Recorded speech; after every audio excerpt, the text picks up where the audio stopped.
It's up to the jury to piece together the evidence the prosecutor presents, saying circumstantial evidence is just as good as direct evidence. So it's a collage of all of that. It's going to be cell phone pings. It's going to be witnesses. It's going to be people that he tried to hire to help cast spells. It's going to be people that we're talking about relationship problems. The jury, Murphy says, will have a big responsibility. In Larry's case, it'll be 7 women and 5 men who will decide his fate. He says jury demographics don't really matter. What you want rational, sober-minded people who are going to want to do the right thing, and they understand the importance of following the law. Larry has always denied killing his wife. The trial is expected to last 3 months.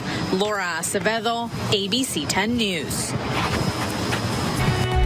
Heads up for the residents in the South Bay. Crews are making emergency repairs on a wastewater line in Tijuana. They started fixing the leak last night. This means 2 pump stations will be offline for at least 24 hours. Officials say residents may notice stronger smells in the Tijuana River channel. U.S. crews are standing by to help stop the flow of untreated wastewater. 3 weeks ago, 28-year-old City College grad Junior Estrada was discovered in this City Heights alley by his parents, barely clinging to life after an encounter with a man described as a known transient. Then this past week came the hospital bedside moment few thought was possible. I knew you were there. Can I get one more? That's the voice of Johnny Castillo talking to his son Junior late Monday afternoon. Moments before, Castillo's wife had taken this photo of her son making a rock-on hand sign. Yeah, buddy. Yeah, buddy. It wasn't the full rock-on hand sign, but for Castillo. And describe it, I was just pure joy, and I was thanking God immediately. I first spoke to Castillo in early May. I see him face up. He's bleeding. He's struggling to breathe. After he and his wife found their son near their apartment minutes after he went to chase off a man known for sleeping outside their window and waking up the complex with yelling. Police telling Castillo his son was brutally beaten with an object and the pavement. The 41-year-old suspect arrested nearby. Estrada rushed to a hospital. Tests showed severe brain damage. Most of the doctors say he won't wake up. Estrada undergoing brain surgery to relieve the pressure after our story aired. This coverage is helped because it's brought a lot of people to us. ABC 10 News viewers responded on social media with offers of prayer. Several pastors contacted Castillo. It's unbelievable, to be honest with you, the amount of people that have come forward and prayed for him. It's a blessing. Last week, Estrada first opened his eyes. Then a few days later came that rock-on sign he's known for making. Yeah, buddy. No other way to explain it. He's a miracle. His right side of his brain was so damaged that nobody expected the left side of his body to work. His long-term prognosis not yet known, but on Thursday, doctors felt Estrada there you go. Was ready to begin physical therapy. He's a fighter. He's fighting. He's in God's hands. I see him being him. Michael Chen, ABC 10 News. A major battle is brewing over a proposed overhaul of San Diego County government. Today, Supervisor Joel Anderson stood alongside Sheriff Kelly Martinez, District Attorney Summer Steffen, and Assessor Jordan Marks to push back against a county reform plan from Board Chair Tara Lawson-Remer. The original proposal would create a new ethics commission, expand county supervisor term limits from 2 terms to 3, and give supervisors more oversight over county operations. But critics argue the measure was rushed, it could mislead voters, and it would let current supervisors extend their own time in office. Anderson's revised version would still allow future supervisors to serve 3 terms, but current supervisors would be exempt and stay under the existing 2-term limit.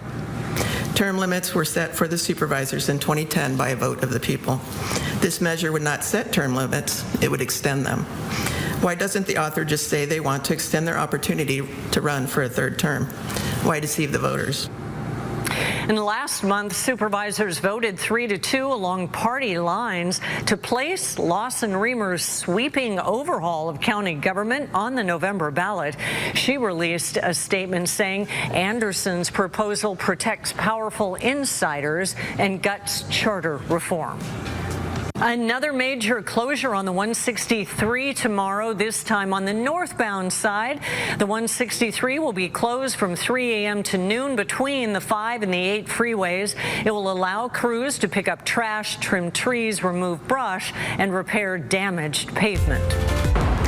U.S. President Donald Trump and Chinese leader Xi Jinping sought to emphasize stability as they wrapped up 2 days of talks in China. Now, earlier on Friday, President Trump made a tour of the Zhongnanhai compound in the heart of Beijing, where Chinese leaders live and work. It was a rare visit by a leader to that imperial garden, and much more of an intimate setting than the pomp and pageantry that we saw on Thursday. Now, President Trump sought to emphasize again their personal relationship, calling President Xi a great leader. But when it comes to deals and deliverables, there weren't any major breakthroughs announced.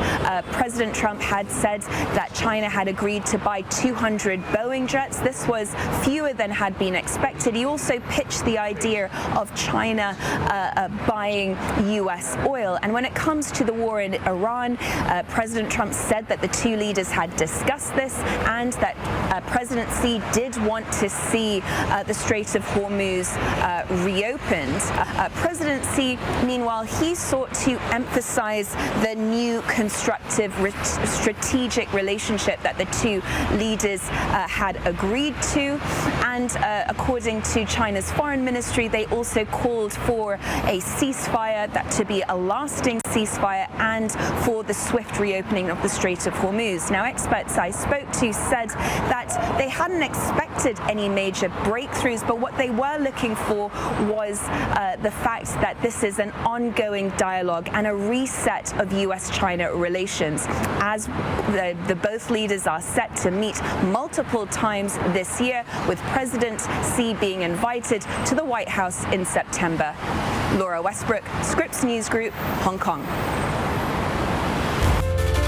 Lifting weights and lifting spirits. An Alpine woman who beat cancer is wanting to see what else she's capable of.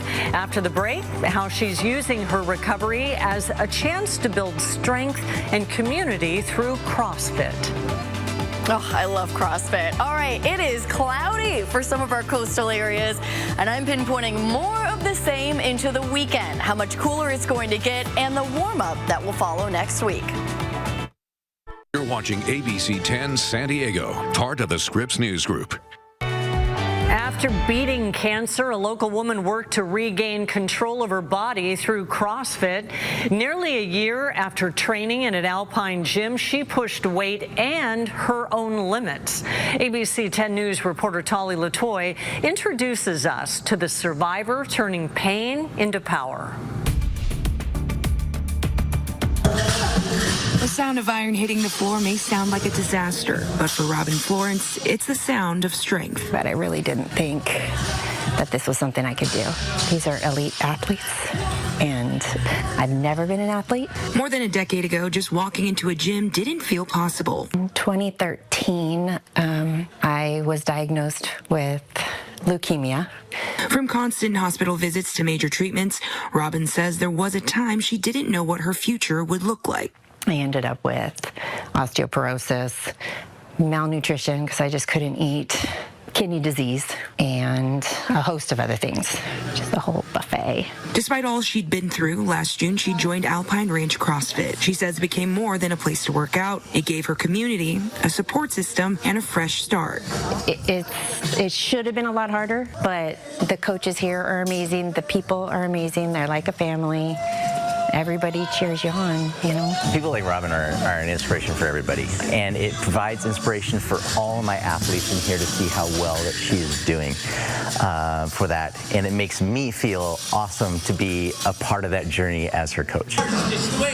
Robin recently hit another milestone by taking part in the CrossFit Open, the annual worldwide competition where athletes compete a series of workouts that test strength, endurance, and mental toughness. Robin says she's no longer focused on what her body went through, but what it's still capable of. I'm stronger than I think I ever was even before. CrossFit is for everybody, really. I mean, anybody can do this. If I can do it, anybody can do it. In Alpine, I'm Tolly Latoy, your East County reporter for ABC 10 News. This 10 News Pinpoint Weather Report is sponsored by Anderson Plumbing, Heating, and Air. Nobody wows clients like we do. CrossFit really is for anybody. Don't be hesitant to join. It is such an amazing community, and the coaches are there to help you no matter what your level is. So shout out to her and to anybody that's getting their workouts in. All right, let's take you outside to the clouds that we're seeing right